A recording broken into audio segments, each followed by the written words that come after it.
Welcome. And today's guest is Rick Faye. How you doing, Rick? Good now. Excellent. Excellent. Now, Rick, I heard you had a little bit of an incident coming back from Europe. Well, yeah, we did some seminars in Spain and England and came back, and I've had trouble with my knees. So I went in and got a knee injection, and my right knee swelled up like a basketball. So that was my welcome home. That was my welcome home. Indeed. Did you go right in? I called him, and she said, well, that one was a little angry anyways. I had more fluid in it, Yeah. whatever. Let's wait a day. So a day later, it did start to go down, thank God. Oh, okay. Boy, amazing how much swelling hurts. And that's the gel shots, right? Yeah. I had the same gel shots in my knees, and that kind of was my career killer. It just, you're getting too hard to do the police work that's needed. Yeah, you know. sure, yeah. Can you get those injections for genitals? Because It comes from average at best in that department. It comes from a rooster cow. So that would be a cock. Something like that. Yeah. There you go. This is going to be a great podcast. This is going to be a good podcast. So, Rick, Yeah, we got it. so Rick, what Thanks are you for coming drinking? in. We're just going to quit while we're Yeah, coming. what is Rick, who is a badass martial arts guru? You literally call a guru. What does a guy like that drink? I'm going to have a Jameson orange and a Stella. Oh, we are on top of that. I'm told we got that going here. Yeah. There we go. I was expecting something like the ethanol, 893 gas. that No. you get from the- No. From the Shell station. I'm a well-behaved martial artist. Even though I hang out with Stacy, I'm well-behaved. Yeah. So I just want to say how much of an influence Rick has. I've known him since 1988. Thank you. The first time I walked into the gym, and it was just a little tiny place, wood floors with splinters, and Yep. so that was Rick. You said that was about 5 years in already. Yeah. Yeah, we opened in 82 in that place. And I didn't realize that until I found some paperwork, but we had filed with the state of Minnesota in 82. So Wow. Yeah. I'll have a Stella. All right. We're going to do 2 Stellas. Gene, what are you having? Air. Air. On the air. No, I'm having my usual boxed wine. Awesome. It's Sauvignon Blanc, and about- here you are with a koozie. Hey, Patrick, what you drinking back there tonight? You dropped the kids off. Yep, no more kids. for Drop a the few kids days. off at the pool. Get I it? named Snyder. the biggest one Gene. The one that was a pain in the ass to get out, if you know what I'm saying. Remember that The one one? you grind. What was it? South Park, when they had the biggest piece of shit, and it was Bono from U2. They had a whole episode. On it. that's pretty funny. Yeah, it was really funny. Well, you don't have to pour me that big a one. Oh, that's for you. No, that's for you. No, that one right there. No, that Chilling the glass. I'm chilling the glass. I'm going to have a Strongbow on some ice. I know that's kind of sacrilege to the Irish, but since it's Strongbow's an English cider, they can make fun of the English. Right. So, Right. Well, I'd like to put this glass up here as soon as he gets poured up to Rick. Thank you for all the great years of training and teaching me all the things that you have. cheers. Cheers. Thank you. All right, put them up. All right, cheers. I got my Golden Gate cider too. That's what I was going to say. Ooh, What do you think of that? That's nice. It is, isn't it? Jameson nice anyways. That orange taste. Yeah. I like it's like an orange peel. Now, Patrick, do you have the Mighty Dry again, or you got something else? Nope, just that, and then I'll be nursing a little of my buddy Jim along the way. Jimmy A Bean. little sipping whiskey on the side. So the reason why this is at the bar with is Brett is a bartender for many years Oh, okay. And a raging alcoholic. Well, at TGI Fridays and downtown, O'Donovan. Roseville, Bloomington. I worked at a O'Donovan's. lot of different ones Okay. down in New Orleans. before he wow. was a peace officer. Then I worked for O'Donovan's Irish Pub, and that's when I learned what real drinking was. I bet. I'm sure you've been there a couple times. I've been to Ireland a couple times. Yeah. Oh, okay. Yep. Yeah, and when I was working at TGI Fridays, I mean, everybody's like, "Oh, I have a MGD and a shot of Jägermeister," and over there they're like, "Yeah, no, you're going to have a Summit Extra Pale Ale and a shot of Grand Marnier." Right. Yeah, so I would order an MGD and a Jaeger. Literally, I got a pint of Summit and the Grand Marnier. Perfect. So then I got used to drinking that, but then when I got down to the Irish pub when I started working at O'Donovan's, it was like, "Yeah, no, you're going to have a Guinness or you're going to do one of the other taps that they had," and one of them was Smittix. Oh yeah. My favorite, like almost like a nut brown, but I had Smittix and one of these babies, John Powers. Oh, there you go. There you go. Yeah, that baby right there. Courage in a bottle. So over the years, it's almost like it's regional. It depends on the bar that you're at. Always dictates what you're drinking. Yeah. So, I would go, I have a Summit and a Grand Marnier, and like, oh, well, here's your Smittix and your John Powers. Okay. So when we're here, I'm drinking hams usually and some orange Jameson. And I don't know. We're just a Jameson orange bar now. Yeah. So Works for me. And it's good. Hey, So should we do the stupid story of the week real quick? yeah, let's do that. Because I do want to do it because then I can use my phone for some other things. But so Hey, we're not supposed to look at that stuff on He's got to get back on his porn. Yeah. so it's very topical that this involves a Spirit Halloween store in Texas and a monkey. A pet monkey got loose from its owner at Spirit Halloween in Texas and spent more than 30 minutes swinging from the rafters and poles inside. There's actual video, which I don't know if we can pull it up later, but it was entertaining, said the owner of the Spirit store. He said a lot of people just stood and watched for like 30 minutes. The whole time they're like, "Monkey!" And we had kids trying to catch it. I don't know why you'd have kids trying to catch it. A Plano officer responded to the store and shot the monkey with a 12-gauge shotgun. No, I'm just kidding. Oh man. Eventually, a cookie was offered to the monkey, and it was able to gain control of it at that time. The monkey was not injured. It did not pose any danger to the store's human customers. But the Jasper County Sheriff's Department in Missouri said on Tuesday that 3 monkeys there are now on the loose after a truck carrying monkeys from Tulane University was involved in a crash on Interstate 59 outside of I Hollywood. heard that. So if you're in the I North saw Texas, that on Missouri TV. area, look out for them monkeys. Yep. That's There's what we a got. ton of them too. And keep your 12 gauge. Yeah. And no spanking 'em. It always ends up badly. Like What? when the truck rolls over and the monkeys did get the out, monkeys get a like spanking? well, no, it's like that movie Outbreak, and then everybody dies. Oh, yeah. It adds the monkey from the quarantine monkeys, and they're all running around. No, and that little bastard from the Raiders of the Lost Ark, you put the poison grape or whatever the hell that was, egg or those monkeys, they're a little sus, man. Or from The Hangover, the We've monkey had in two Bangkok. overturns here, we had right down by the tunnel, 94 tunnel. We had one overturn. It was a beer truck. There were beer cans everywhere. Oh. People came out of the woodwork. That is The other- alcohol abuse. The other one that I missed was an ammunition truck. Truck carrying ammunition really? turned over down there and spilled ammunition everywhere. Oh my God. I missed them both. You missed them Missed both. them both. Be on the side of the road collecting all that stuff. Free ammo down off the freeway. What officer? Nothing. Nothing. I don't know. Those truck overturnings, they're quite common in California because I-5 and I-80 are pretty much like they're the lifeblood of ports on the West Coast. Sure. And there's always something going on with the overturned big rig, and it's just kind of funny when it's, like a milk truck hits a cookie truck or something like that. It's just like you can't make some of them up, but yeah, they've got a little air of humor to them. I like it. That's funny. Yeah. So, Rick, Yes, sir. wow, it's really honor having you here. Thank you. Been a big influence in my life as my martial arts instructor, and we've known each other for a long time. But there's a lot of questions that I have for you about how all of this started. Peter and I were wondering about this about 83, but when did you start martial arts? What year was that? So that would have been in junior high. So I started martial arts in 72, 73. Okay, you're junior. And, it was a little before that, but we had a judo coach Okay. in school, and that was good. I enjoyed that.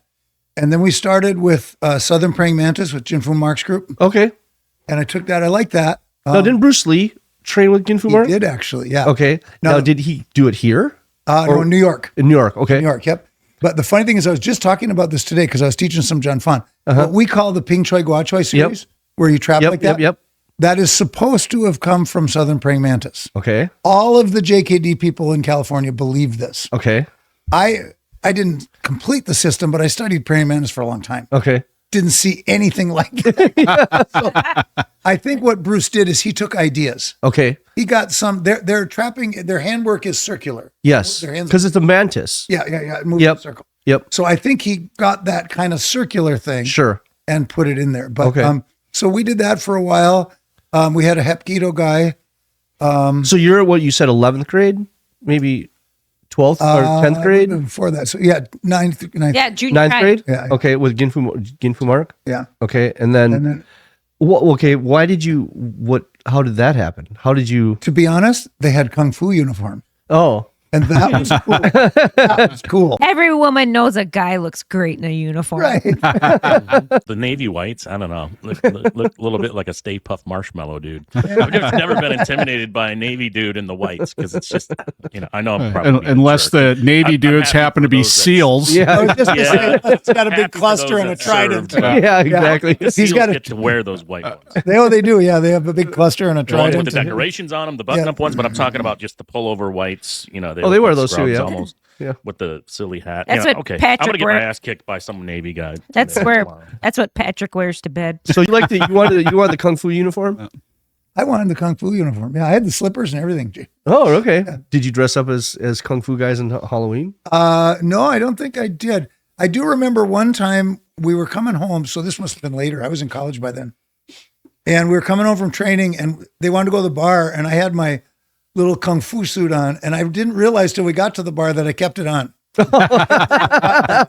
now I'm walking through this bar with this little button down on. Oh shit! Well, at least it's Halloween. I mean, It wasn't. I wasn't. Unfortunately. I had one Halloween where we all had to dress up, and I'm like, I'm working at O'Donovan's at the bar. I'm like, what am I going to do? So I was thinking, and I was watching a Bruce Lee movie upstairs the day before. I'm like, Okay. that's it. Yep. It's going to be bad kung fu movie. So I took like this little tape recorder. I recorded the kind of the music and Bruce Lee talking. So I would set the recorder down on the table and I would hit play. And it's like, I would like to take your order. What will you be having? And everybody thought it was one of the funniest things pretty ever. But it was just kind of one of those things. It's like I grabbed like mismatched, uniforms I had and tied my white belt on completely wrong. So you Serve every drink with a what? so you did how long did you do that training? So let me see. By the time we got into high school, that was more of an everyday thing then, which became pretty solid. I had a couple of neighbors actually that were in the Chuanlu boxing. That was with Michael Frischman, by the way. Oh. Now I didn't know Michael Frischman then, Oh, okay. but that's the connection. Okay. Steve Peterson. And we just it's just kind of what we did. Then I went off to school at UMD and I was trying to play football and whatever. But I kept training up there. And then What was that? What was up there? I went to school to play football. Yeah, but what martial arts was up there? There was, I'm getting to that. Okay. So, Hold your Simmer horse. down, Stacy. so Settle down. here we think we're these big football players, right? I wasn't good at football, by the way. I'm not saying that. I could kick the football. That's play defensive end. But I run into this guy who looks like he's probably a pro football player in downtown Duluth, right? Mm-hmm. And at Wing Huey's restaurant, actually. And it turns out he's a Wing Chun teacher, Wow. Bob Larson. Yeah. And Wow. he was great. He was very much power oriented Wing Chun. Mm-hmm. And a big guy, like we would take pieces of railroad track and hold them. That was the The training. training. And he was hilarious. He actually fought Andre the Giant in a tough man contest. Oh, Really? Wow. Yeah, that's one of the things he did. Yeah. Wow. But anyway, I've done that. so I got into Wing Chun mostly. My brother had taken some, and you can't let your brother get ahead. Yeah. You can't do that. No. So, so I took up with Bob, and I really enjoyed that. I really enjoyed that. Wing Chun made a lot of sense to me. Okay. You know, it's only 2 decisions. It's right or left. Yep. In or out, Yep. right or left. Yep. I can handle it. So, and did that until my regular training partner went out to the Aspen Academy. I'm trying to remember what that year would have been. 77. The Stone Age. Yeah. You still had to start your car up front. You know, you had to. Oh, You God. stop the car with your feet. Right. And anyways, he saw Dan in Asano. Okay. And he came back and he said, stop the presses. This is what we're doing. Okay. Like, we're done. So he was going to do a seminar the next week in Chicago. It was the very first weekend seminar, actually. Oh, The very wow. first one that Whoa. That Dan did. he did. So I went, I was sold. That was it. This is what we're doing. Uh-huh. Right. And that's how it started. Wow. But you, what I remember, I can't remember where I read this. You were of only one of 6 full instructors under Dan in the very beginning. I think that's, Is that correct? Yeah. Well, I was the first. All right. I'm not good at this self-promotion thing. Yeah. I was the first seminar trained full instructor under Dan Asano. Uh-huh. And now I'm one of 6 seniors. Okay. And so that's, yeah. So then you started traveling with him, right? Or did you? I would travel around. I was at every one he did. Uh-huh. So I all of a sudden You'd follow him around? was the default assistant. Okay. Like, hey Rick, come here, do this. Yep. So that was good. And then when I moved back down to the cities, so this would have been 80, 81. Then we were in my garage, and this character named Greg Nelson comes along. So he's going to come up a lot in this story. Okay. So at first we didn't like Greg. We didn't. That's a consistent theme at the Collie Group. Why not? He was kind of a little shit, and he just. And you wanted to be a bigger shit? I was definitely the bigger shit. Yeah. Now this kid comes out of Brooklyn Center High School. Okay. He's a state wrestling champ. Goes to the university. He's also a gymnastics guy. Yep. So the University of Minnesota said, "Pick your sport. We'll give you a full ride either way." Ooh. So this is the level of athlete this is, right? Yeah. So we start training. Well, it doesn't take me long to figure out that he's way above my athletic level. We got to keep this guy, right? So he basically won't go away. You know, no matter how hard we hit him, no matter how hard, he just won't go away. So, and he started to get better and better and better, and that's the way that worked. And no, that was a good group. I liked it. We had, Tim Tackett just passed away this week. Yep. You saw that? Yeah. Yep. And he was one of our teachers. He was responsible for giving me the first student because we were very clear with that first group. We didn't want students. We're busy working out. We didn't want students. Students get in the way, right? Yep. And I was out at the out in Irvine at the California Martial Arts Academy, and that was an 8-week camp, 8 hours a day, all 8 weeks. Oh my Wow. It Jeez. was fantastic. Anyways, there's this guy, Bill Hathaway, and he says, he's from Minneapolis. Rick, here's your new student. I went, But.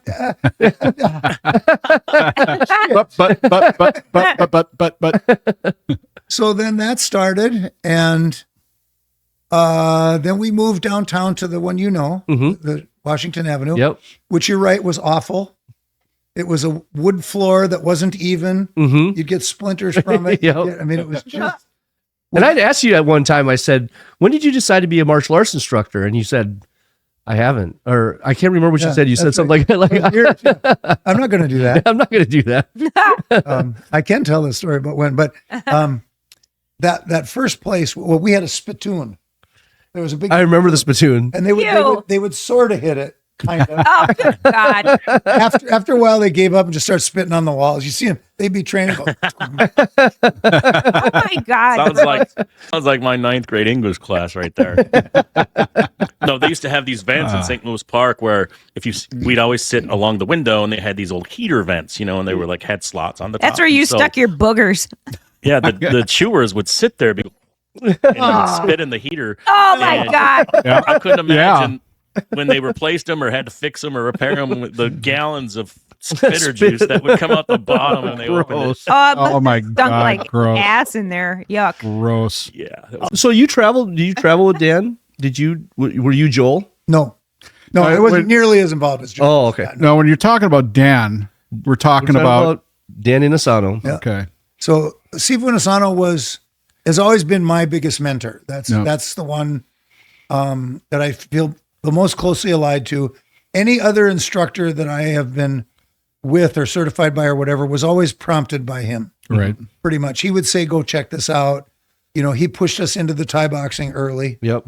And because of Greg, we jumped on it because he was a conditioning nut. You know, I think the first time I was introduced to Danny Nasano, it was in a movie where they called him Sticks, and he was doing the Sharky's Machine. and I was Justice.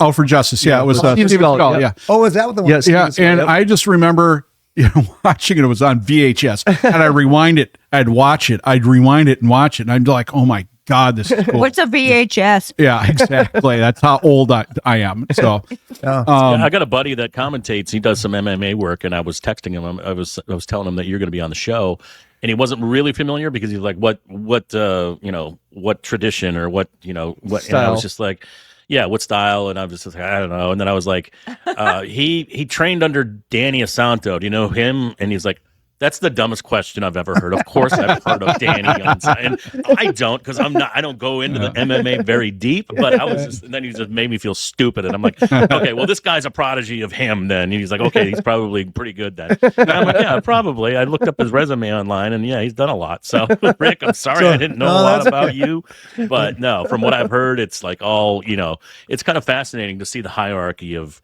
people. It's like NFL coaches. Right. Going back to Vince Lombardi, they've got this guy, and then this guy started doing San Francisco, and the assistant went on to be, Bill Belichick, and it's just like it goes on and on and on. And I kind of picked that up in your sport a little bit. There's a lot of that goes on. So much of this MMA culture we're in right now, all of it actually, is the product of Bruce Lee and Dan Inosanto and the JKD movement. Yep. And I think Eric Paulson probably said it best. He was at the Collie Group recently. And and I brought up Eric Paulson's name too, and he's like, "Yeah, of course I know that guy too, you dummy." I was like, okay, sorry. Oh, that's another good story too. When Eric, he started. I cut you off. Go ahead. He started with us, but anyways, he was here teaching, and somebody asked, "Well, can you define MMA?" And he looks up from the mat. He's cranking on this guy. He looks up on the mat and he goes, "JKD." Anyways, what I was doing is it starts going. It's just a product of the JKD movement. They wanted to go full contact. See, back then, you guys won't be old enough to remember this. You might be, but there was a lot of point karate. oh yeah, So it was non-contact. Yep. Right? And then they went to some contact with the little chops. You would have these little molded foam things you'd put on your hands and feet, and they'd let you make, it was called semi-contact, right? Then when they went full contact, Bruce predicted this back then. Bruce Lee said, when you go full contact, you will get a boxing coach. And at that time, that was heresy. This is Joe Louis and Mike Stone and all those guys way, way back then. And lo and behold, they go full contact and they get a boxing coach right away. And then along comes Benny the Jet and Johnny Stereo and these guys. And then Bill Wallace comes along. Oh, Bill. And, Boy, he was awesome. So Norris comes along at that time. Anyways, then these guys are the next level of contact. They come up like that, right? And so there's always been this quest to say, what if we had this? What if we had that? What if we had this? And now as you see it come to modern day, they want all the elements of the art, but they're making it safe, quote unquote. So, But over 20 years, I want to stick on this path, Stacy. Sorry. Yep. Just about the MMA, I kind of like, that's about all I know about martial arts and training and all of that. But when we're talking about MMA over the last 20 years, it's really evolved. It started out as a striking sport, right? And now you've got more of a jiu-jitsu angle, and that's kind of the key for success. Like it's evolved so much. Well, actually, you're just coming out of that now. So at first, when they first had the Gracies were very smart. Gracie's, yep. Yeah. They were very smart. So they knew, they had observed that all of the other Western martial artists were learning to strike, but they were all striking going forward. We're always going forward. Kicks were going forward, everything. So they knew all they had to do was get underneath that, pull you to the ground. Now you're on their game, right? If you remember the very first UFC, that boxer came out. Remember, he had the glove on his right hand because he had a fight the next week. So I would never have let him do that if I was a trainer. Right. But he came out and there's this sort of brief half exchange and he's on his back and he ends up tapping out. There's no submission or anything. but he can't do anything. He doesn't know what to do. Mm-hmm. So you have that era. Then people think, okay, it's all about grappling. It's all about getting the choke. It's all about getting the armbar. Now today, most of the knockouts are from striking. Most of the knockouts are from punching, and it's weird punching to me. It's almost linear, because when I'm watching them, it's like I remember when I trained, the connection to the elbow to the hip. Yep. It was always important, but now they're bringing that elbow way up, wild angles. They're bringing it in, and then they're still using the hip, but they're bringing that up and they're like driving it down. Like ghost boxing, right? So it's really weird. Something that I look at and I think is goofy. Yeah. Me too. Yeah. You know, it's like they lose the connection from the hip, and when they lift that, it looks like elbow. they're studying and they're trying to change angles and do something different that nobody else is doing. That's what Gracie did to start. You know, it's like they're punching. I'm going to take them down, and that's Bruce Lee's method too, right? Yeah. But the thing is that I was wondering. And I don't know if that I keep on. This has been kind of going through my head for many years about Jeet Kune Do, because I always said to myself that Jeet Kune Do is not a martial arts system.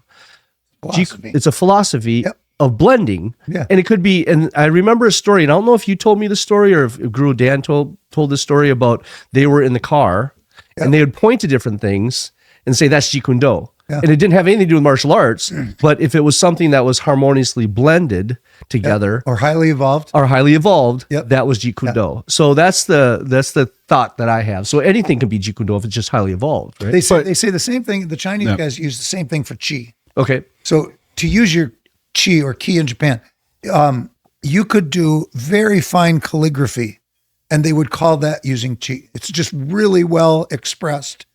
And your whole body and your whole mind is in it. Yeah.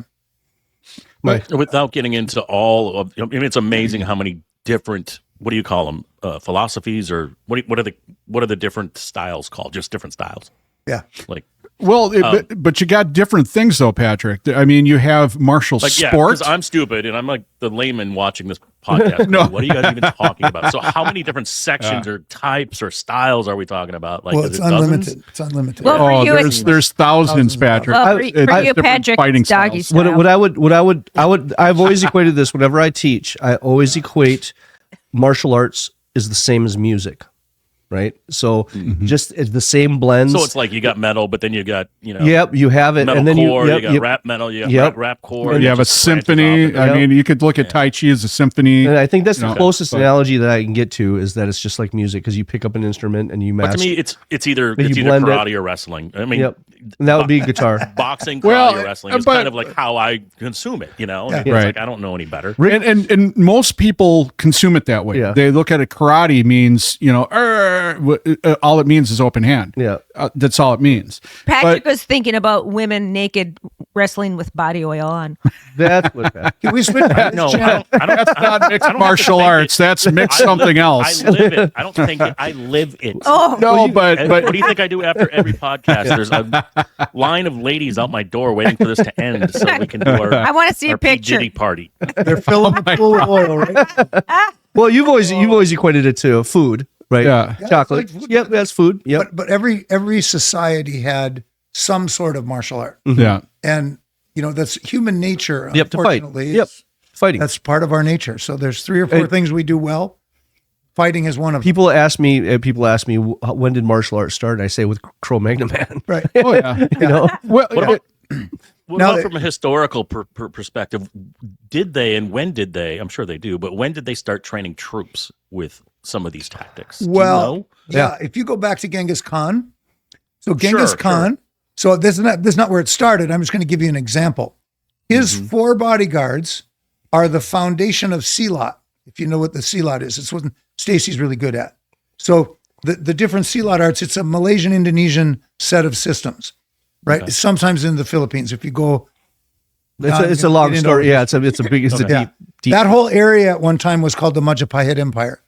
Anyways, but all the way back to him, he's got these 4 bodyguards, and he picked 4 different guys with different skills. And I'm trying to remember them. Do you remember them? No. It's one of the guys is Indian from India. There's a Chinese guy. Anyways, but these 4 guys are the foundation of Silat. And so that's one example of, then they start training their troops and whatever. But that goes back.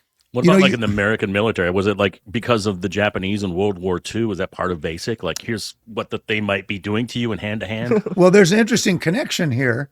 So, Mr. Inosano and his dad, Sebastian, they lived in Stockton. I think you know that. They're from Stockton, California. Yeah, it's an hour away. Yep. So, that's where I got to go get cracking hookers.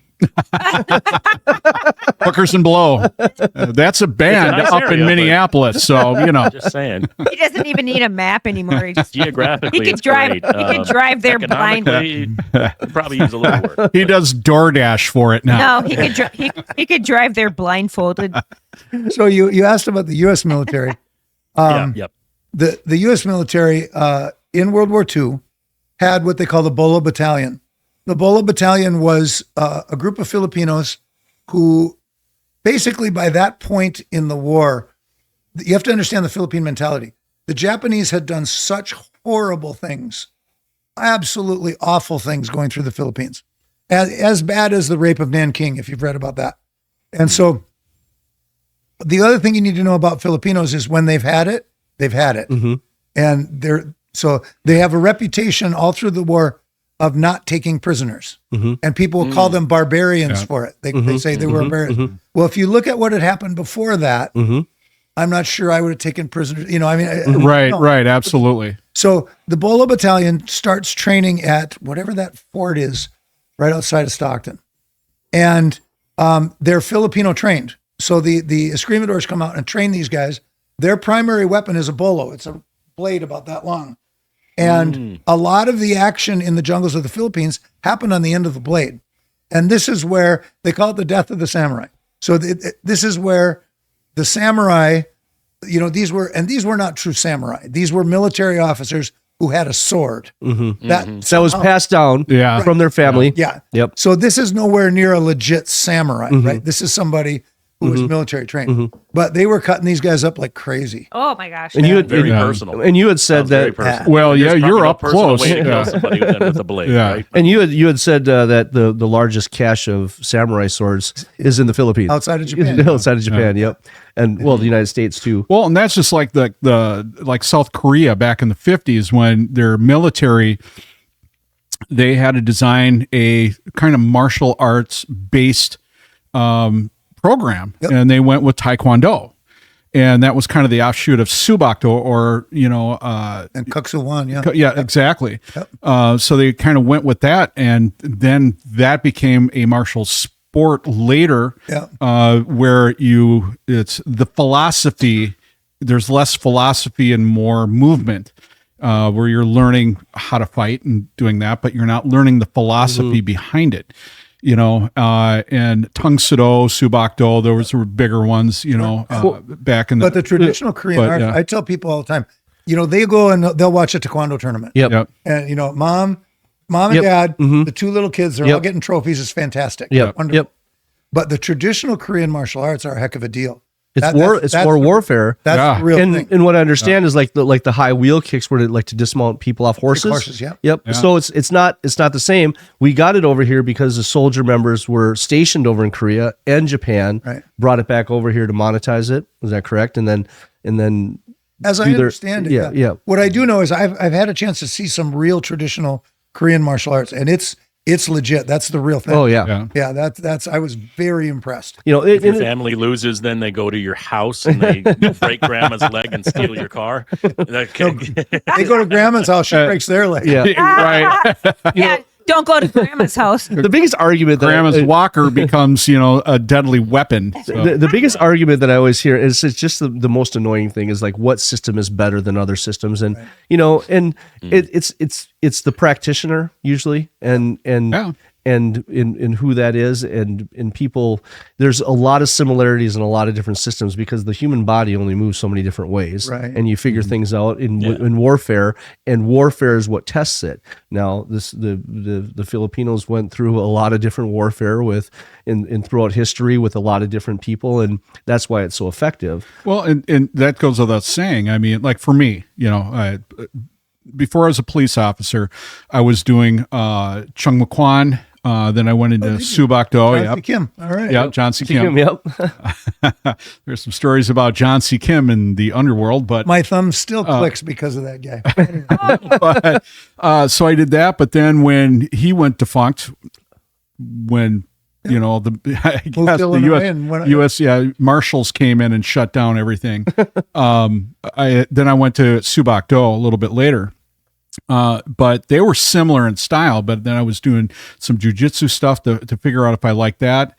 And that's a lot more of that wrestling kind of, and my joints, I mean, a little bit older, my joints couldn't do it. I couldn't do it. I mean, I wouldn't last. Rick, I've tried to get him to call you so many times. I've tried. But Calling but him. when I did, but when I did Subak Do and I was doing the stand-up fighting, I excelled in it, and I was sparring. Probably Gino attest. I was never home because I was always sparring. Yeah. And I got came home and he stunk like shit. yeah. I was probably smelly after 2 hours of No, sparring. he got home and then Jean did her sparring. Brett. Have you dinner? Yes, dinner is cold. But I got really good at it. So then when I started competing, or even around the nation here, I was really good. I beat everybody. Nice. Yeah, I remember you but- used to. I mean, this is before the internet, but yeah, you used to show me pictures, Yeah, like actual photos of I- you standing with 3 other guys, and you're like, I got trophies this that are guy bigger, is, like, ranked. taller than me. He had to bring Yeah, this yeah. like 3 foot, 4 foot trophy on the plane, and they're like, you needed to check that. Yeah, I beat them all. I got so good, but then I went to all the. I mean, I got to put a shout out to USA Karate, the Taekwondo, because a guy named Paul Hansen, rest in peace. He owned the Bloomington, location, and his fighters would come to Karate Junction, where Carl Bradford, Master Bradford, I and remember him. those guys, and it was great. And they brought people in, and we went from 3 people sparring to you better get in early because you're not going to get on the mat. Now, was that Tim Mullen's group down there? I think could be. But we just, and so everybody opened it was a time where everyone opened up their dojongs to everyone. Here's our fight night. Just come in and throw us $5 if you want. And that's what we did. We'd throw them a 20. Here's a 20. So we kept each other going. And all of a sudden we had all these great friendships. So you would go to these tournaments and you knew everybody. You're hugging and having a beer afterwards and you're fighting, but it just stepped everything up. And I remember I was probably sparring 3-4 times a week, and I got really good at it. And when I went to our nationals, they weren't expecting it. And my instructor, Deb Hall, and there was another guy, and it was funny because he had great legs. I had great hands.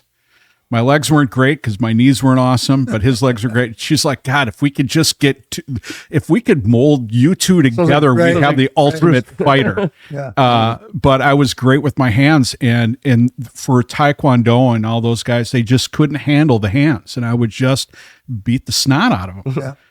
That sounds like Chuck Norris, what he did with Bruce Lee, didn't it? Didn't Bruce Lee? I've heard different stories. Yeah. I don't Tell know. us. Yeah. Tell us. They're just stories, they're out there in the ether. All those guys were good, though. They Yeah. were really But it's 80% Taekwondo was 80%, and they love to do these tornado kicks, these spin kicks, and I would time it, and I could just see their feet, and as they're going in that hitch they would do before, I would just barrel into them and backhand them into the head, and because they couldn't get that leg around quick enough, I was always faster. Yeah, that was one of my favorite Bruce Lee philosophies is just don't play their game. Right. Well, that's the basic JKD thing is you punch a kicker and you kick a puncher. Yep. Right. Exactly. Yep. But I met them out of their game. Yep. I met one guy that I couldn't beat, and that was Steve Luptak. This guy named Steve Luptak. He was a male dancer back in the 90s and stuff, and he was Best built like, man. Oh at yeah, it. I remember. just him. built like So a when did brick you shit house. answer? But that's what he did. Where did you meet But the he would I actually met him at the Mirage, Mr. Nibs. But his headgear, he cut the ears off his headgear because he would hear when you moved, he could hear you move, and he would go at you. And Matt, I could not beat this guy for the life of me. I would just get knocked down. Those legs would just knock me down every time. I'm like, what the hell? This has worked for me for years, and I come up against this guy that Steve Luptek was can the best hear you. man at our when we got He was married. he ended up being my best You man had the at my male wedding. dancer at your wedding. Oh. This is getting better. Just- but You know what? He had an advertisement in the city pages back was in funny. the day, and when he was a dancer, I don't know, he was doing karate or whatever he was doing, and I cut his picture out and I put the picture on my refrigerator, and Brett, this is before we got married, he comes over and he goes, "That's my friend. That's Steve Luptek." And I go, "Fuck you. No, it's not." And he goes, "Yeah, that's my friend." And I go, "Whatever."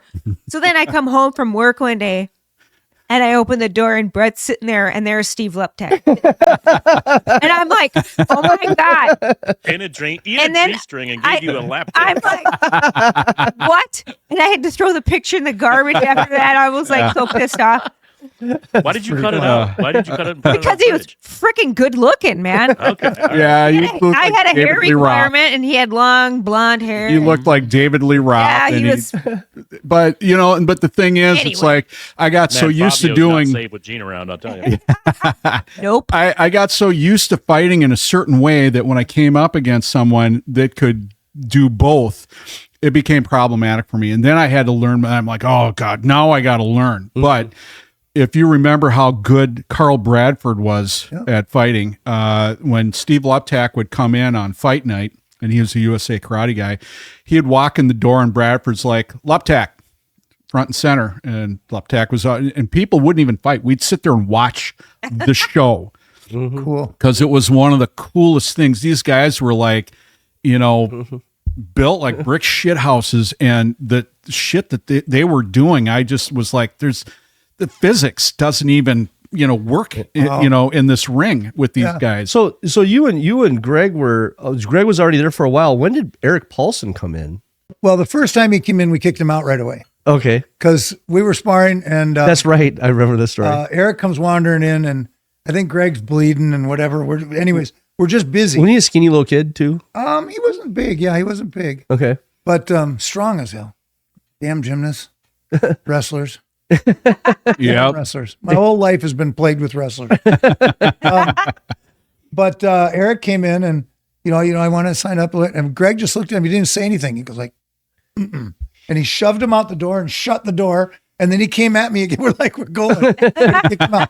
The second time Eric came in, he was smart. He brought his girlfriend, Oh, Wendy. Never forget. And those guys, that group was heartless. what'd she comes do? in. Well, she comes in, and I kind of looked back, like, okay, I don't think we're going to let the guy stay. And they're like, oh, no, he can stay now. yeah. So the girlfriend can see him There you go. or rock. Later in our relationship, Eric Paulson came to do a seminar at my school in Hennepin Avenue there, up in the upstairs. Upstairs Ford Center. Yep. And No. no, Hennepin Avenue. Haven't offended. Yeah. Yep. So he brings his wife at that time, later to be divorced. But anyways, he brings his wife. I remember that. And yep. and she was this little Australian girl, right? And she goes and I had the mats stacked up against the wall. And she props herself up on the mats. And these guys are all wrestling, right? And in unison, they all go, Like straight out of a movie. Oh God. "Okay, now that you all know what kind of underwear she's wearing, can we just move on?" She actually had underwear on. Right. I assume so. I don't know. Yeah. Or what? So no, Eric was great. He was Yeah. really World fun to class. train, Yep. and- The furry and, underwear. he always had an upward look. He wanted to go further with everything. Then another Greg Nelson. Yeah. So Yep. what's Eric Paulson? What's that mean in the He's world? right now. He's probably the world's premier MMA trainer. Seriously, he's Yep. he's hands down the best grappling coach in the world. He gives more information than anybody I've seen. Anybody. Gotcha. So and he also He's out in California too, right? yep, he's out there. He's out in California.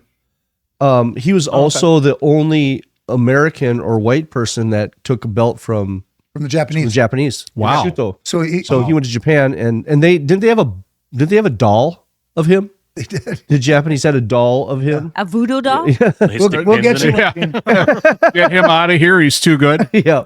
Go to hell, Whitey. So Sorry, that was really yeah, racist. top yeah. So that top. was Willie Wastist. Willie Wastist. No, that was. Oh, I've had Eric lay on me, and he will just tap you out with his weight. And He's got a way of using body weight. body weight. That's just He's a wizard. I'm Yep. so impressed with him. And what a nice guy. yeah. He's one of my closest friends. And Yep. He's just literally so, He's even still, humble. he's so respectful. Yep, And very so- respectful, humble, and he talks. I mean, he's so nice to everybody. Can you tell us a little bit about the pulse maneuver? There's a maneuver. I want to hear about the maneuver. For a long Is it time, a colon? Yeah. Is it like a colon? Yeah. Like a rough Let me guess. You talk a lot more in a higher voice. Oh no! so there was, for a long time, people were learning how to put a triangle on. So Yeah. to actually put a triangle on somebody, and they're learning that, okay, this is a fantastic way. You're basically wrapping your legs around their throats. Great then, right? Well, Eric would just reach his hand up underneath. So your legs are over their neck, right? Your legs Yeah. are here, right? Yep. And he just reaches his hand up underneath and goes, right at the crack. Right, crack. He came in one time, and my assistant Diana then Oh my God. she was helping us run the school, and Diana comes over to me and she goes, I don't know what he meant by it, but Eric pinched me. And I said, Di, don't worry about it. He pinched me too. Oh my God. Does he sniff his fingers when he Oh my God. Probably. So That whole That's I the could see smell of victory. the whole See it grappling coming or know world, about it. that whole Oh, man, grappling you'd world probably really- has a different sense of personal space and body ethics and all of that stuff.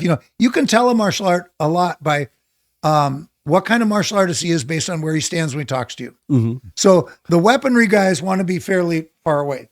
They're standing out here, right? Mm-hmm. And then you get the kickers, they're a little closer. You get the punchers, they're a little closer. You get the kung fu guys, they're pretty much almost in your face, right? And then the grapplers have got their hand on your ass. I mean, they're doing no personal space at all. That's absolutely crazy. Are you going to kiss me or fight me? I mean, Right. what's going on? But they don't think of it. And Take I me wish out I to would've- dinner before you Would've do known that. in high school when I was asking girls out. Like, So, hey, you I don't mean to give them a hard time. I Yeah. was very happy when the grappling started to rise because I spent a lot of time. Well, you remember this. We brought Gracie Jiu-Jitsu. We brought Jiu-Jitsu to the Twin Cities. And nobody wanted anything to do with it. nope. They said, well, it's just power judo. I said, well, No. but you're getting your ass kicked all the time. So we got to look at this. We Yeah. have to take a look. And Yep. what are they doing? Fast forward to today. Now I have to talk the grapplers into doing the other parts of the art because they're just grappling only. That's all they want to do. And I just had one of my guys that teaches jujitsu there. He's so funny. You'll love this, Stace. He goes, we need to find something that connects the kicking and punching range with the grappling range. One of my mentors and my closest teachers, Larry Hartzell, literally wrote a book called Entering to Grappling to Grappling. Yep. Really? Yeah. And so they're discovering that there's a range missing, but it's you asked about martial art origins and spectrums. This is how it happens is these cycles take place and it depends on the need in the society. But then what you get are what we would call trainers or teachers, sensei, sifu, etc., right? All with different levels of understanding. And then that becomes a system. And then if it's a very traditional society, Chinese or Japanese, now that system becomes a heritage and is passed down Right. and is more and more ingrained, in the movements are the same. Like I go to a jiu-jitsu temple in Kyoto. You could go to Right. any Gracie anywhere Right. too, right? And Yeah. learn Yeah. and do Well, the now same that's a really interesting evolution there. But in this jiu-jitsu temple in Kyoto, the art is on the walls. It's up on the walls. It's all painted on the walls. And these are 500 years old. wow. But Yeah. these locks and things that they're doing are on there. It's interesting to me that so jiu-jitsu, Gracie jiu-jitsu is about 110, 150 years old. So the Japanese have always had jiu-jitsu, right? So hundreds and hundreds of years. The Gracies get it, or Western society, I will say, gets it and starts to innovate and do what you just said. They individualize. They realize it's not about the system. It's about the individual. Yep. Yep. And so now Helio is a smaller guy. Yep.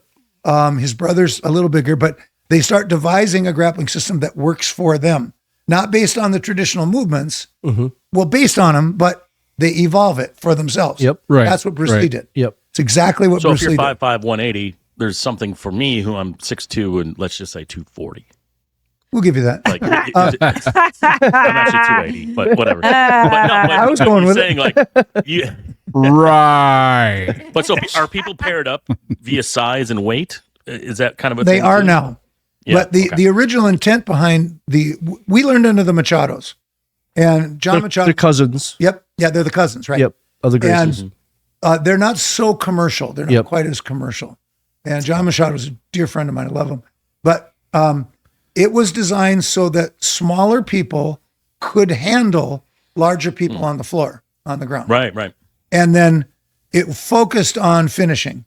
So you focused on triangles, on chokes, things like that. So So they had a happy ending. There's a my There's a classes are Gracie. really fun, Gene. I'm telling you. there's a Gracie shop like literally 5 minutes from my house. It's probably Everywhere. 2 miles So away. you know what a lot of people And- don't. Go ahead. I'm sorry. Go ahead. And my buddy that's in his name is TJ DeSantis, and he does some of that commentarying for the MMA. We talked one night, and he's like, dude, get your girls in for at least a few sessions of jujitsu. I've got an 11 and 10-year-old girl, girls. And, he's like, when they're 13 and something happens, she will know how to handle herself if a guy tries to, get behind her, pull her down, do the worst unthinkable thing to her. She's on bottom, he's on, so it's like, if she just has a little jujitsu, she could get out of that. And I'm like, that's actually interesting to me. So That's one of the I wanted to, Yep. ask, what's the best, self-defense? Because if they don't want to do jujitsu, whatever, but I kind of want to make them go to karate, because I'm sure they're going to say no, but I'm going to make you do this for a quarter. Just give me 3 months. I'll pay for it. Just do it. And then when you don't want to do it anymore, fine. At least you have a few skills. So, what would you recommend? Because my buddy says jujitsu all the way. Oh boy. Well, the best self-defense is the art that you can make work. So it's just that simple. So it's being a psycho like me. No, I just don't want to, genuinely from my heart, I don't want my daughters to be defenseless. I want my daughters to absolutely agree. Yep. They need to be shield maidens in a Viking army. You know what I mean? They need to be able to carry out them, but I just don't want them to be shocked the first time someone picks a fight with them or a boy grabs her. It's like, right. I think for women's self-defense issues, jiu-jitsu is a good start. Yeah. I wouldn't stop there. You need a good striking art of some sort. Striking art. I would say also the main thing too is the best one is the one that they're interested in, because And that they'll stay with. And the thing is that if they have a love for it, whatever system it is, that will get them in the progression of other things, and then they'll start opening their mind to other things that they like. But there's you have to learn to kick, you got to learn to punch, you got to learn to grapple, and I think those are the main ones that. And then they get then it gets more I've already taught him complicated. something Brett taught me once, and Brett was over my apartment after a night at Friday. It's not the hand up the thing, is it? No, there was no hand in ass. Okay. So. He kept his fingers out of my crack. But no, you mean he the said, crack on the table?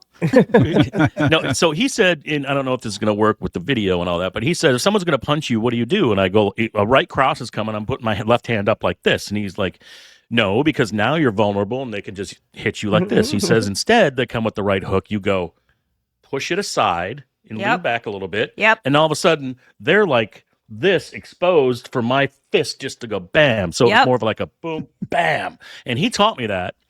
And that was like 20 years ago. That was like when I was in my apartment downtown. I taught Brett that. And I, I'm sure you used No, it. she did not. No, I'm just kidding. But no, I've taught my daughters that too. If someone throws a punch, here's what you do. You just lean back and slap, and then they're going to be vulnerable, and you just go, boop. Yep. Well, with that too is also and if it's the a life or death thing, you do it in the throat or you hit the ear, and they'll be right. Or you just kick him in the goddamn balls. Give me a break. That one works like every time. But I mean, like within law enforcement, like when I was in law enforcement, that was a question I was going to ask you, Brett. It's different. Happen? I mean, jujitsu, you don't know how to fight from the ground, you're done. Yep. They get you to the ground. Somebody who knows jujitsu, you are done. You have broken bones. You're done. but you have 4 friends with you, then he's done. He'll get to the ground. He might hurt you a little bit, but your friends are going to take, I mean, that's a whole different one-on-one. Jiu-jitsu is fantastic. MMA, jiu-jitsu. It depends on where you're at. It's where you're at. As a police officer, if I'm dealing with the person, they've got 16 friends. They may not know each other, but he's got 16 friends. Right. So I need to be able to fight with this person. I need to be able to get them to the ground. And I'm on top. I need to be able to control this person with stand-up fighting. Yep. Every single time. So, that's why I chose, with Subak Do and doing that, we do both. We fight from the ground, we fight standing up, but I don't want to go to the ground. I do not want to go to the ground because I'm in big trouble when I do. Want to go to the ground, and everybody do. Yeah, because nobody's used to fighting that way. But but again, if that's where you live, right? They're all of a sudden, like you said, uncomfortable. If they're a striker, you get them on the ground, they're fucked. Right. So you got to be able to do both as a police officer. I end up on the ground, I can fight for the ground. So I don't want to end up on the ground. I want to be able to, if I have to make some distance, I'm going to make some distance because I cannot go to the ground. If I do, all of those people that become this guy's friend and they can take a shot at me, they're going to take a shot at me. I'm in trouble if I'm on the ground. But you want to have, you want to have experience in all. You have to be able to experience a lot of stuff, and that's why I like watching a lot of the different MMA where they're good with their kicks, they're good with their punches, they're good from the ground, they know how to lock, they know how to manipulate. So they're using several different systems to do it. They're not better, it's equal parts. That's the cool thing. So Rick, what would you recommend Patrick get his daughters in? Yeah, I would say some jiu-jitsu or some ground fighting of some sort is important. But I was just so interested in what Brett's saying because it's true. We have now come to, in the year 2025, our society, we love to compete, right? We want to make everything a game. Yep. Even though the whole terminology has changed. They call it a game, and your teacher is a coach. And I've actually corrected my guys. I said, look, unless you're training fighters, you're not a coach. Right. You are a sensei, Sifu, a guru, whatever. You take your title, that's what you are. You're not a coach. And then we've boiled martial art down to what works between 2 equally sized athletes with roughly equivalent training in a well-lit, padded area with a referee. Oh, okay. Yeah, right. Yeah. That's not exactly martial art. That's not how it was designed. Nope. No. You're closer to what martial art was designed for. Right. Is look, shit, I'm outnumbered here. Yeah. I got to start thinking about how to control this guy, get him isolated. That's a much more realistic scenario. Now, in women's self-defense, you need the ground fighting, but you need to look at that realistically. So if you take a guy Stacy size and you have the average female, however, don't look at me. She's below average. But he's got In many size. ways. He's got a size advantage, and so all that has to be dealt with. And it's not as easy as just take a little bit of this and you'll be fine. There's got to be a lot of mental work to it. There's a huge amount, and it's funny because I started looking at personality types as far as this is, and then body types. You have ectomorph, endomorphs, and mesomorphs. Right. And when we all have different levers and different sizes, and you're going to be, you're going to have an advantage depending on where you are, and there's going to be a martial arts system that would fit that. Yep. If you're short and stocky, grappling is a great thing. If you're tall, skinny, and lanky, maybe kicking and punching is a good thing. So there's a difference. And then cardiovascular ability. There's a lot of I really like Vunak's book about talking about attributes and so forth and understanding those and training those. But as far as is the main thing I think with kids these days is that they have to get their face out of the phone and understand their surroundings. Situational awareness. Yeah, situational awareness. And then just kicking the balls. But also just having a plan. What people don't do is they don't analyze their potential dangers or possibilities that they might encounter in their life and go, okay, I got this bully at school or whatever it might be. It's called peripheral vision. And then break it down to what this is, what. Well, and that's no different than for a long time there, we were having cell phones like the iPhones and everything stolen all the time because people would get on like a bus or a train. They'd sit by the door and they would do this. Yep. And they would sit there and look, and they didn't know that the guy next to her would grab the phone right out of the hand and off the bus. Yep. And that was back then where you had all of the codes to break into these phones. So that phone was now, every phone that you stole was $150. I mean, it's a $1,000 phone and you're getting $150. You steal 3 of them a day. Yeah. You're making good money. Right.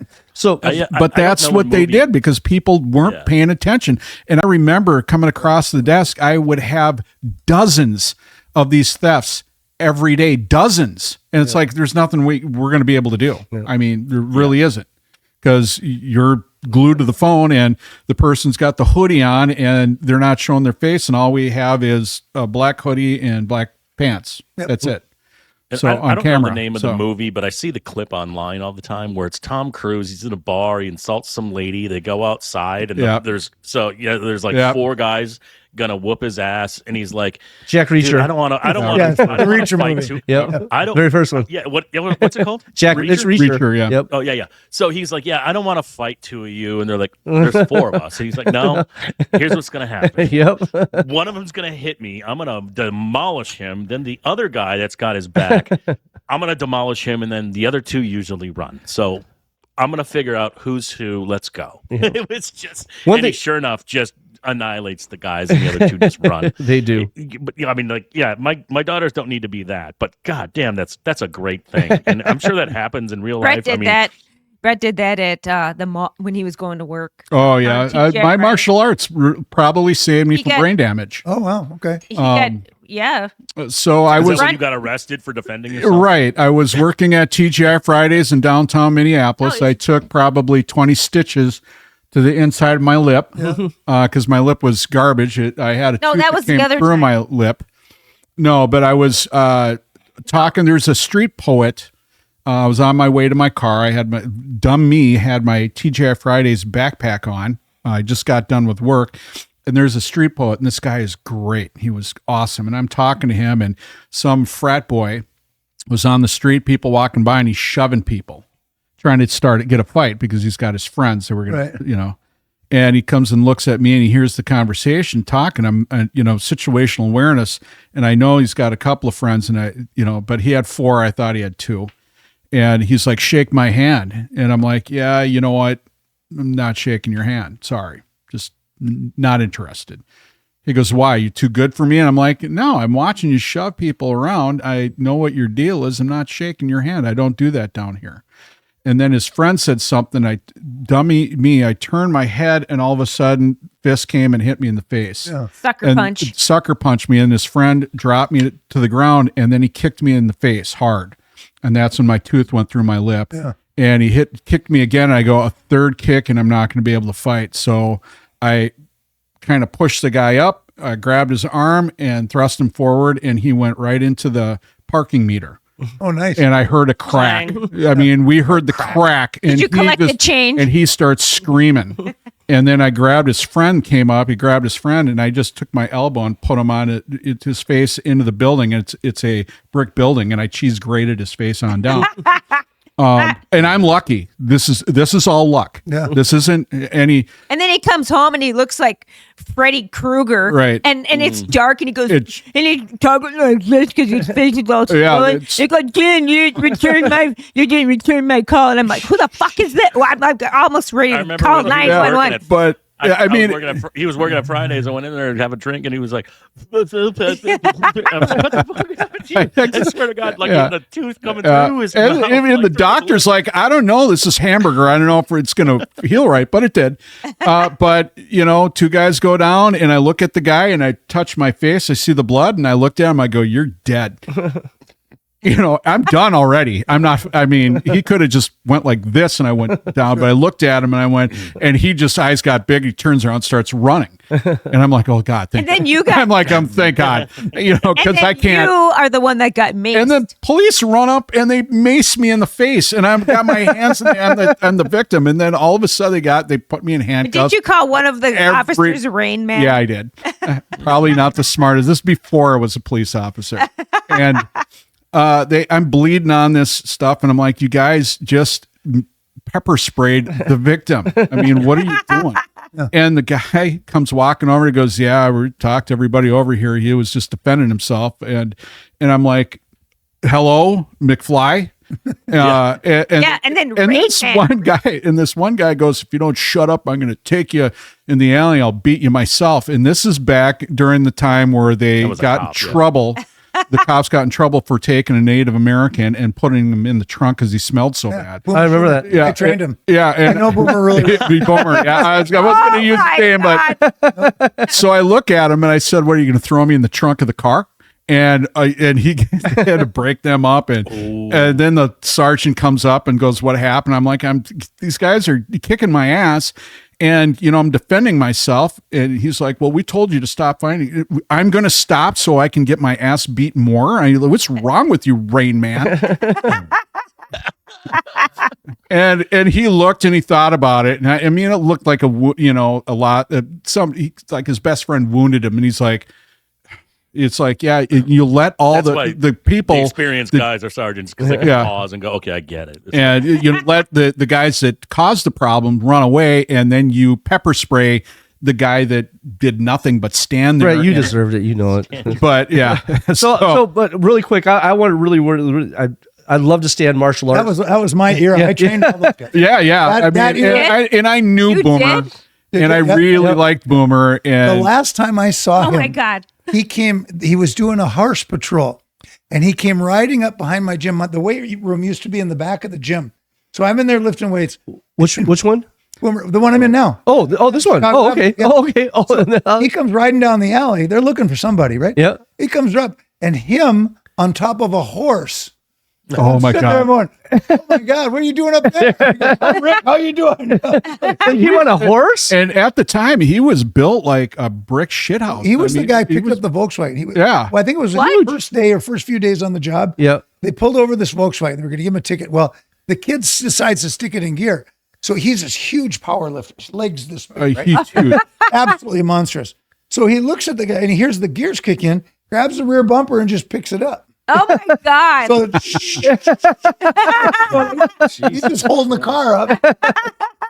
I got a lot of stories. Yeah. That whole crew. Yeah. But that crew of Minneapolis, they were no nonsense. They didn't mess around. It was, but that was back in the day where it was like, you didn't mess around. Yeah. I mean, the law was a law. And if it's like, where they're saying now, pardon my French, fuck around and find out. Yeah. How that everything's going back towards the rule of law. That's what they did. It's like, you want to mess around, find out. Yep. Now it's like, you want to mess around, well, we'll talk about it. So Rick's, you've trained a lot of people in different venues. blessed that way. Yeah. Oh my God. I heard you trained hockey players. Did you train NHL players on how to fight? Yeah, we trained NHL players. Yep. Who and when and why? I'm just like a huge hockey guy. I want to know all the things. I don't know how far you go back, but I would suppose the best team we worked with. Well, we worked with If a you number say of Willie teams. Plett, I'm going to shit my pants. No, He just shit his pants. Well, you're going to do that anyway. the way this happened might be interesting. So there was a player named Brian Lawton. Oh, yeah. Oh, do you remember Brian? Oh, yes. He was a North Star, and then he went to Dallas, right? Yep. So when he got out, he became an agent, and he was one of the first guys to bring the East European kids here. And he came in and he says, Rick, I got these Canadians, I got these East European kids. The East European kids can play hockey like nobody's business, but they can't fight. I got the Canadians, that's all they want to do, right? So it was basically like an asset protection kind of thing. He wanted me to teach these guys how to protect themselves on the ice. Right. And then it grew from there. And I think the Tampa Bay Lightning was our best group because they won the Stanley Cup. I've actually held the Stanley Cup. Holy shit. Stanley Cup. But that was lucky bastard. Fucking A, man. Yeah. And there's some pictures up at the gym. So, but Nice. yeah, That's So so how long ago? Like how long? Like do you still actively do this with people? I or don't is it anymore. just- No, Oh, but okay. but that was Hedekin and all those guys. They were that was that So what was years really- were you training hockey players how to fight or defend themselves? Well, I went there one time, and there was a couple of hockey players yeah, there. so late Cool. 90s, early 2000s. Mhm. Yeah, Oh wow. Okay. yeah. So it was really fun. I enjoyed that. The funny part about this is I got to tell on my assistant. So my assistant at that time was this little lady named Diana. Love Diana. She's wonderful. And she noticed that there were professional hockey players in the gym. ooh. Okay. She never missed one of those trainings. They must have been really good looking. Oh, Were they good all looking? big, good looking. Oh my God. Give And it me a was cup. summer, so they got the shirts off and they're going like this. Mm-hmm. We did the same thing with the NHL guys, with the NFL guys. Sorry, and that was the same deal. Everybody wanted to show up for that. Yep, yep. So, So but you that- train some NFL guys too? quite a Well, few. no, yeah. no, Stacy, we're still on fucking hockey. Shut the fuck up. Jesus Christ. I got like 80 questions in my queue right now. Okay, keep going. Yeah, keep yeah. going. I'm gonna go to the So- So bathroom. the one that you would know if you watch a lot of hockey, you know Ben Clymer. Mhm. Ben Clymer, he's a commentator now, but he won the cup with the Tampa Bay, and then I think he went on somewhere else. But yeah, there was a whole bunch of those guys. Yeah, so that was So what would you teach when you're talking about? So so this is a fun story. I used to work at 93X, which is in Southeast Minneapolis. That's and it what they was said, close yeah. to yeah. So it was the hockey players used to hang out in Dinkytown, and some were legal to drink and some weren't, whatever. But I met a few, and we went to a party, and they had like the Gophers hockey team. They get like off-campus townhomes. I think they live all in a block of townhomes. right. So I go to this after party, and his name's on the tip of my, I can't remember, but he was a Gopher dude, and he was known for being rough, and then he actually got drafted, and he was kind of like the tough guy in the NHL. That wasn't Bugard, was it? No, it Yeah, wasn't Bugard. was No, he Bugard. wasn't a Gopher. Okay. But it was. I want to say it started with a B, and I can't. Not pull his name out. Broughton. It'll come to me. Huh? No, You're not talking Broughton because he Oh, didn't that's not fight. what He it was. He's not yeah. a fighter. He's not a I'm talking- fighter. this is like the year 2000. Oh, So okay. anyway, I'm at the party and I say, "How do you hockey fight?" And he tells me, like, here's the thing: you grab the jersey and then you can just pull and punch and pull and punch, and that's just the jabbing. That's just the fucking around part. And then he's more about like you spread your legs to get better leverage so you can pull them down and then uppercut. Like, are you teaching that kind of stuff, or are yeah. you teaching more like? Yeah, 'cause, I mean, But you all also this is grab the on sweater. skates. But you That- also grab the sweater not only to jab, but you twist down and put your elbow up so you can't get hit. Yeah. But then, so like, what's like? He am I sound- onto something? Or Yeah, he is sounds that like he pretty was much pro- what you're teaching. He sounds like Just he's probably close trained in our quarters system. combat? We Yeah, changed yeah. we changed the hockey fight. We changed it, and I just wanted to systematize it and make it so that we use some science. It used to be just grab the jersey and poke at them, right? You look at Right. the hockey fight sort of pre 95 or so, Yeah. right? And it was all they just grab and start going like this, which the league loved. The league Yeah. loves that, Right. Because that's a crowd pleaser. Nobody gets Just hurt. haymakers. Yeah, it's fuck, funny. whatever. There's all kinds of injuries in hockey. None of them take place in Well, the yeah, unless you're Jack Carlson or Willie Plett. I mean, one punch and they're down, but that's it. I mean, You guys are older than I thought. I'm 53, so I go back a little bit. I'm 58, so, So, but Yeah, when I was 5, Willie Plett was my guy because Yeah. he just had no helmet and he Yeah. he literally took his hockey stick once and hit the fucking goalie over the head with it. Like, This is the kind of guy that appeals to you, huh? well, I mean, it was like watching like Sam from Cheers on skates, perfect smile, and he would just destroy people, and the hair would not be out of place. yeah, It was right, yeah, incredible. exactly. It's like the Hanson brothers. Yeah. But recently, I saw Jake Middleton was in a fight not a week ago, and I actually heard the announcer say, "Oh, he's got some jiu-jitsu going on there," and I was like, "What the hell?" So I rewatched it. He had some new sort of way where he had his arm in a fashion. It wasn't like this. It was kind of more like he had grabbed and twisted and pulled the guy so they were so close the guy couldn't hit. Like if he tried to hit him, it was air behind his head. You know what I mean? And then he just willed the guy forward and went bam, and then pulled him back. Like he obviously had some sort of training like that where he figured out Yeah. we're just going to get so close the guy can't hit me, and on my balance, my skates, my hips, my lower body can push this guy into a different direction, then go like this, and he's vulnerable, and he would just keep doing it, repeat it. Like I was like, oh, there's a system that he's learned that. Well, I went to class one time, Know what I and, mean? and Rick had hockey sticks. What? He had hockey sticks Awesome. on the wall, mounted to the wall. Why? Because he taught hockey players how to beat each other up. How do you come out on Well, top? no, so They were fun. Thank you for that. Thank you so much. It's like it's a very important part of the game, actually. But I also want to know. So I'm also a huge football fan. If you didn't know, but my favorite position is the defensive ends. Chris Dolman was on my, Jared Allen. I knew Dolman well. Yeah. So, and that's the other thing. So when they just sprint off the line, and it's a hand thing, is that kind of what you would teach young NFL players? You're right in my wheelhouse. Yeah, We're manipulating hands. Inside is if so. The latest two, inside, that we dealt with was Hunter and Griffin. So Everson Griffin was a good student, and he's actually undersized for the position.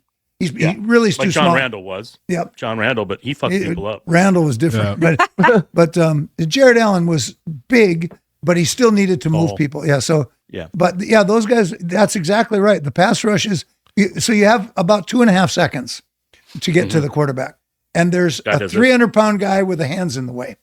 So you've got to break that barrier very quickly. And that's the first point of contact is the hands, right? So usually, if you take care of that, usually. you can transfer momentum quickly. Is that kind of the thing? The whole goal was to put Brett Favre on his head. That was like our mantra. We do all this stuff, and then I go, Brett Favre goes on his head. Then it was Aaron Rodgers after that. So you were going to the. So you were. How long were you a lineman? That did that. So I worked for the NFL from 91 or 92. Oh, then you worked in the NFL as well? I worked on at first I was on the chain crew. Oh shit! And then it kind of evolved into a recording position, basically. Okay, let's get to that in a second. I still got more questions about the lineman. Stacy, you keep changing the goddamn subject too quick. Jeez. Go ahead, Patrick. No, I had something. Now I forgot. So to hell with you. No, I'm just kidding. What was interesting about this, one thing I'd like to throw in here is that we started with the idea of pass rush. And that goes back, Dan Inosanto was training the Dallas Cowboys back in their Super Bowl years. And then a couple of them went up to San Francisco and trained them in their Super Bowl years. So this thing got a reputation because of Randy White, Too Tall Jones, those guys. Yep. Yeah. And that was my question. Were you hired organizationally after a point, or was it just this is individually coming? Okay. I'm good friends with Sean Mitzka, who's the premier trainer in the NFL. He's the best movement guy in the NFL. And he would bring the guys down. And it was part of their personal training. But what happened, what was really interesting, is we would do all the defensive work. Then the offensive guys started to come down. Clemens came down. Red Ellison became a dear friend of mine. He was the tight end for the Vikings for a while. 85. He married a friend of ours from the Top Model show. And, sure.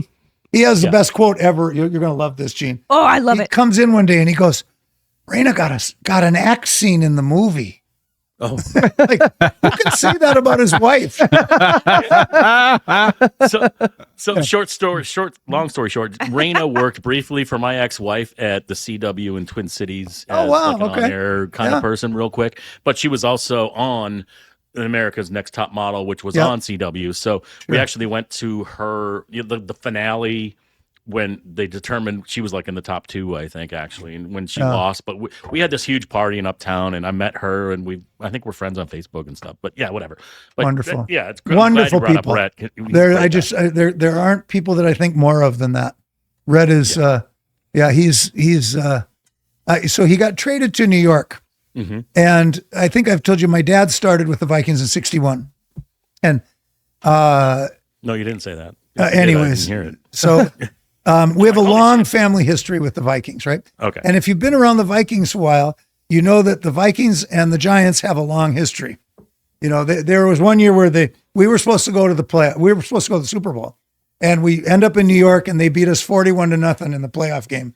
You probably remember. Yeah. Yeah. Oh, I remember that one. I was like, I was working at TGI Fridays in Minneapolis, and every like 3 minutes the phone would ring. It'd be some jackass from New York calling, going, Brett worked. losers. And I'm like, oh my God. Brett, It's not you like, worked the Super Bowl. What year was that? oh, that was a different Super Bowl, but that was a few years back when the Super Bowl was here. I worked it. Yep, I worked it too. In fact, my brother, who's a bomb squad guy for St. Paul, Oh, sure. calls me up and he goes, "Hey, That was we 2000. Steven Tyler, I guess. They didn't let his driver come into the perimeter, and they're like, yeah, we don't care if you're Steven Tyler's driver. So Right. Steven Tyler's, freezing his ass off, and his manager comes running up because he sees this big blacked out Tahoe, and he's knocking on the door, and they're like, yes. He's like, Steven Tyler I'm the manager for Steven Tyler. He's freezing his ass off. It's like 30 below. And he's like, I remember. can he sit in your car here till we figure out where the driver is? Oh my And my God. brother's like, hell yes. So they invite him in, they sit down, and they're hanging out with Steven Tyler for a half an hour. And Steven Tyler's like, you guys are awesome. Anytime that we're playing, you just let us know. We'll give you, just like, and then he sends a picture to me while I'm on the outside perimeter, freezing my balls off. And I'm like, you son of a bitch, suck. You suck. So working with them, you work with You got Since connection with the 91? Vikings, and then you got jobs, or what happened? Yeah. Yeah. I want to hear it all. They it wasn't just Vikings. They would bring different people down. But yeah, we had some from the Cardinals. We had some from other teams. But I was going to tell you the Red Ellison story because it's so funny. yeah. Yeah. So my dad is connected to the Vikings all the way out, right? All the way back to Van Brocklin. So Rhett gets traded to New York, right? They trade him. So I called my dad and I said, Dad, would you be a New York Giant for $18 million? Dad, I'm thinking. I'm sure you heard the grunting, the growl. Old wounds die hard. But Well, at least if it was the Packers, it would have probably been a quick no. No, right. no. Yeah, no. That's a long connection. But yeah, Rhett, I just couldn't say enough good. He actually, when he moved from New York, they're out on a ranch now, but he moved from New York, and I get this text, Rick, I'm sending you my drums. I want my wannabe drummer. So I've got two big drum kits in my living room. So that's what you get for having a guy house. I live alone. Okay. And one of them happens to be his. So yeah, there we go. Oh, I know two guys that are professional drummers in bands wow. that I won't mention, but they could I could hook you up with some private lessons. Yeah. Oh, yeah. As you can see, one of them I was a drummer from a Perfect Circle, and the other one was a local artist back in the day, but he's still kicking ass and taking names. so you worked you worked the line, or you worked the chain gang, and then you were I remember always looking for him at the Vikings games, and you were holding the clipboard for a while. Yeah, that was the best job because I actually got to a point where I controlled the game. Mm-hmm. So I was one of 6 people that could stop the game. Mm-hmm. Right. So I had everything from down and distance to who threw the flag, what the flag was for, all of that stuff. Right. Mm-hmm. And it was the hardest job I ever had, but it kept you so engaged. Like I had to be, So you were on the sidelines manually saying, like, this happened. Yeah, And yeah. if you couldn't log it quick enough, you'd this be like, didn't hey, ref, happen. I need a minute. Yeah. And I only had to do it twice, but you can actually say, wait a minute, wait, this is not right. Got to stop this thing. And this is before replay and Yeah, now it's all digital. Yeah, they're doing digital. Yeah. I'm sure that's job. But eliminated. it was just a way to be involved. I really enjoy it. I thought, family connection, and I How did your dad get into it? well, he played early, and then He played for the Vikings. at the first year, yep. Oh, wow. And so Holy this was smokes. funny because he came out of Gustavus. Whoops, sorry. And he will tell you openly that I ended his football career. I came along, right? What'd you do? so he Came along played. too I was early, born. Did you? Yeah. I was born in 58. And I was Coach had born- the week off, and Norm Van Broek was like, "Fuck, you take a week off, you're fucking done." Right. I'm going to use that excuse from now on because I was born. But then he stayed connected with the thing. What position did he play? He was a kicker and a defensive end. Okay. Wow. And then that wasn't what was that when the Vikings first came out? Did they have hard helmets? Or Did they have no, helmets? They have the leather 1960. helmets. Sorry, Dad, he didn't mean that. 1960 was this- just. Okay. Yeah. So they just changed the. Yeah. They probably had he was the part- he one was part of bar the that first- goes across the. Yep. Was he part of the Yeah. first Vikings game that they kicked the crap out of the Bears 56-0 when they were the new? I don't know that, but I hope it was. So the first game the Vikings played, they beat the Chicago Bears like something like 56-0. Oh, They I were didn't know not that. supposed to win it all, and they just trounced the I'm going And then I to think we sleep with went that on to memory lose tonight. 10 games in a row after that. Right, yeah. The Minnesota curse. So I suppose you have a lot of cool hand-me-downs from him, huh? Yes. Unfortunately, after he passed away 8 months later, his house burned to the ground. Oh, So we lost a lot of it. I still have, Shit. I've got an autographed football from Bud. I've got some other stuff, but I don't have, you asked about the leather helmet. He had one. I don't have that. oh, Wow. You know, so there's a lot of that stuff went away, but we got pictures and things. So well, that's cool. yeah, those are good memories. I bet. You know, growing up with that. So who's the quarterback then? Tarkington. Was it Tarkington? Oh, no. At first? Yeah. What is his name? Engine Joe Cap. Cap comes along second. Who's No, the I think first it was. It was Tarkenton. Tarkenton was. Tarkin. No, The Vikings there's one. rookie There's one quarterback. before that, and I'm trying to think. Anyways, I Okay. remember. So there's one before Bill that. Berditzman. We'll just go with Bill Berditzman. Arnie Scriberhart. And then Tarkenton. I should know this actually. but I'm just Mick Tully called you a butterfly effect. So if you guys Who's don't, Mick Tully? Mick Tully is a guy from prominent martial artist in the UK. in the UK. Okay. And I asked him, and he's been obviously a big fan of yours, obviously.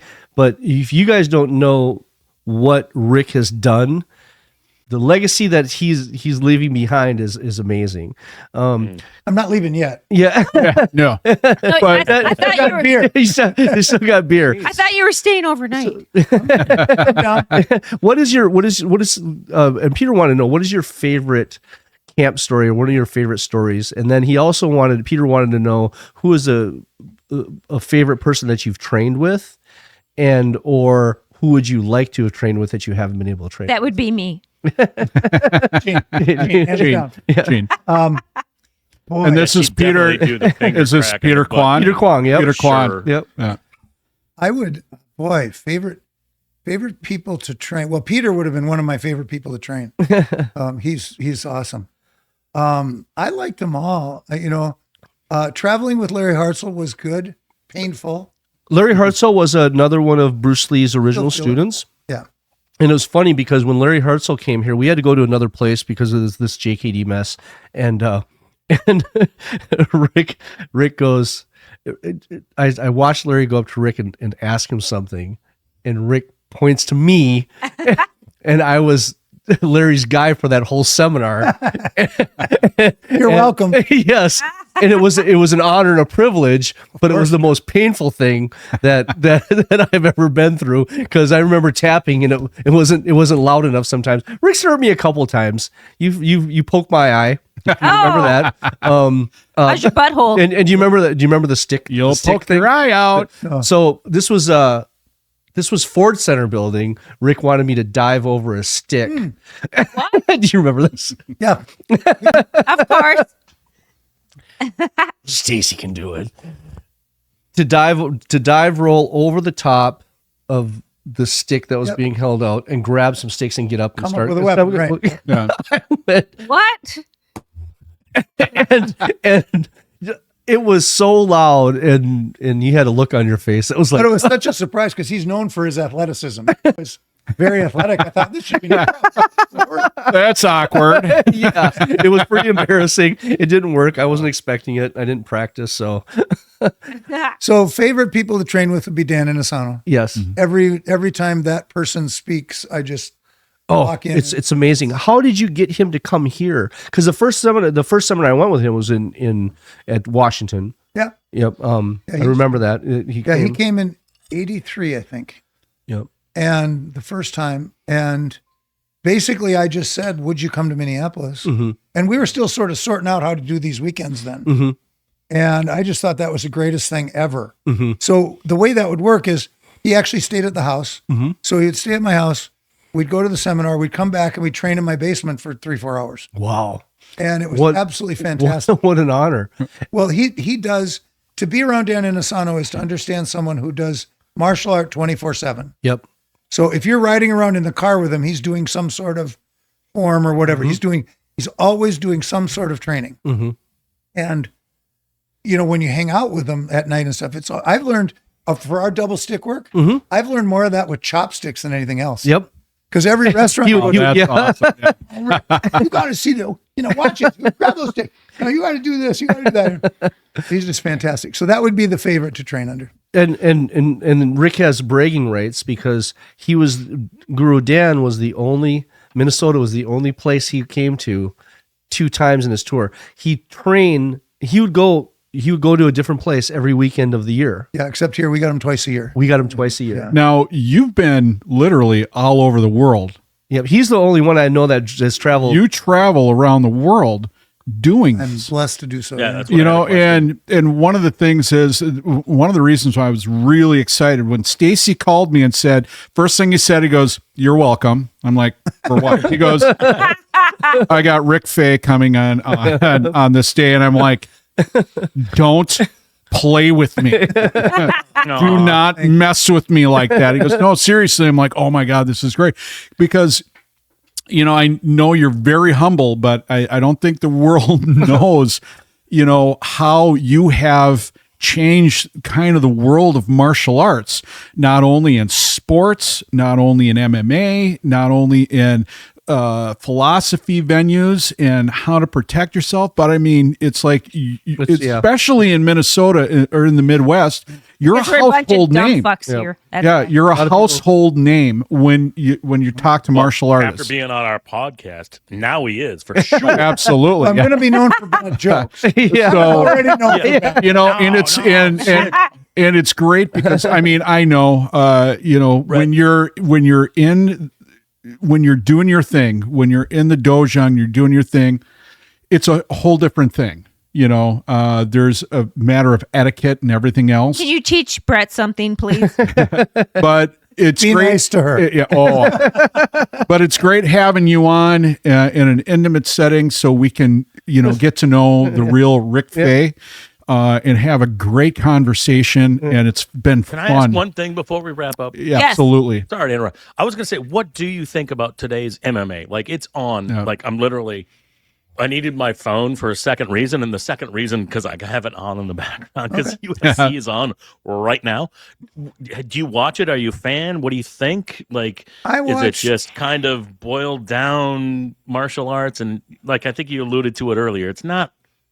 It's safe. Sport. It's too safe. Yeah, it's a sport. Sport. They're great athletes. These guys are unbelievable. But do you watch athletes. it and think? What do you think? tried. If there's a particular fight that I can learn something from, particularly in the transition game, that's really what's going on now.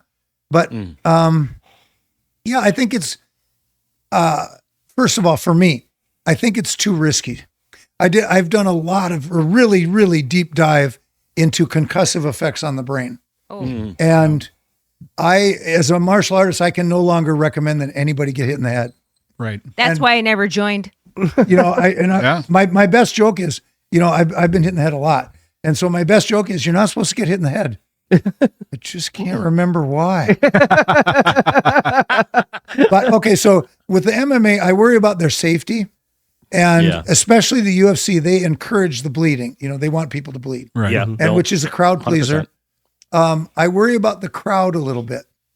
I asked an interesting question one time. I went to this event and I said to the person I was with, I said, I wonder how many of these people would leave if you threw 2 swords in the ring. Oh my! It's like gladiators. Who would leave? No, they wouldn't. No one would leave. Everybody would want to see that. It's a culture thing, and it can only get worse from here. And that concerns me. You know what I'm saying? Yeah. There might be another league 10 years from now that introduces once per fight you could pull out brass knuckles. Right. You only get one swing with it, and then okay. Well, now this so there's and then it evolves and then it's just a blood sport. And at the end so of the this day, would be we're great. Mad Max, right? Here's one of my iterations of the changes we need to make in baseball.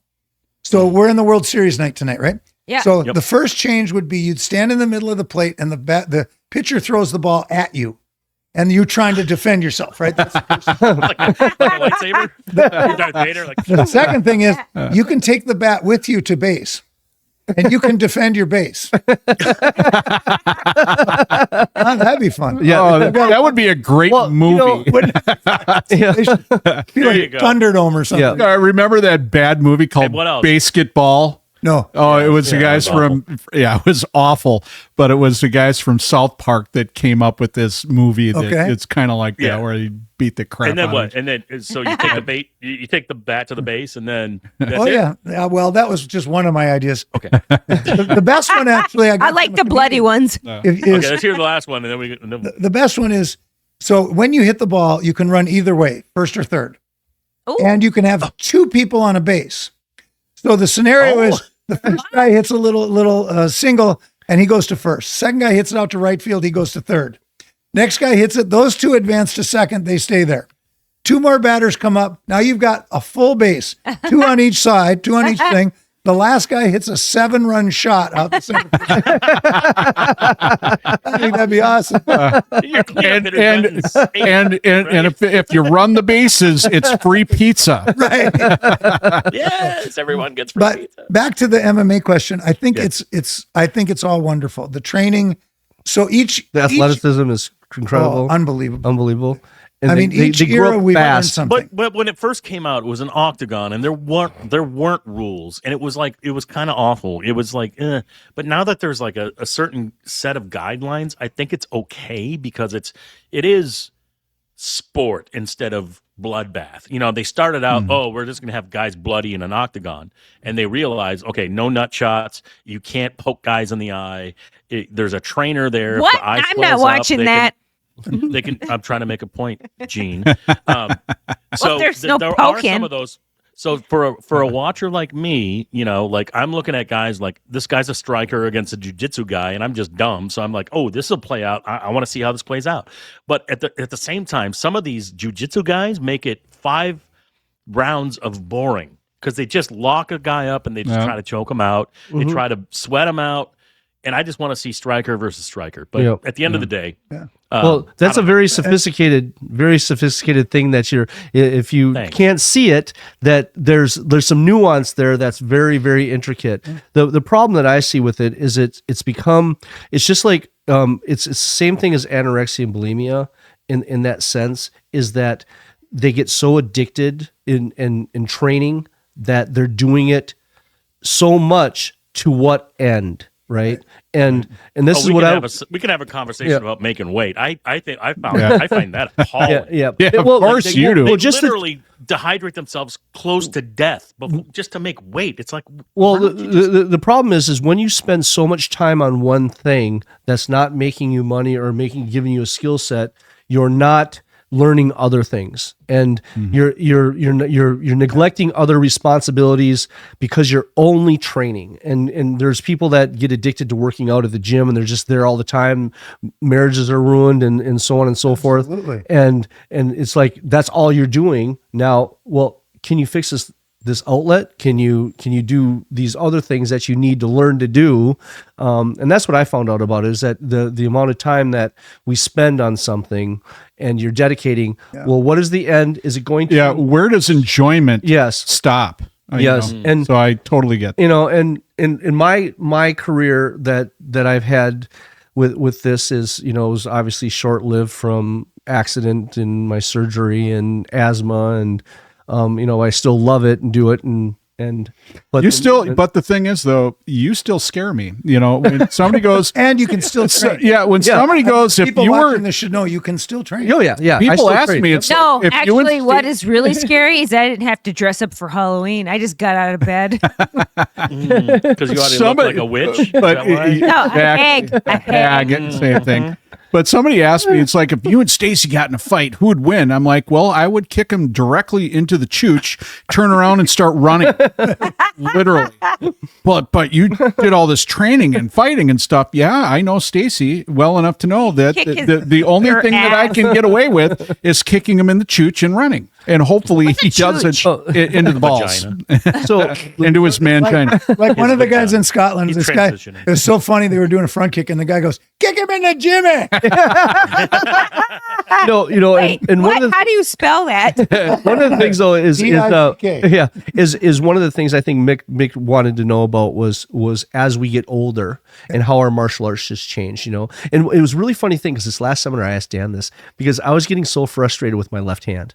And I asked Dan because he's the one use that it too much. Guro That's Dan. why.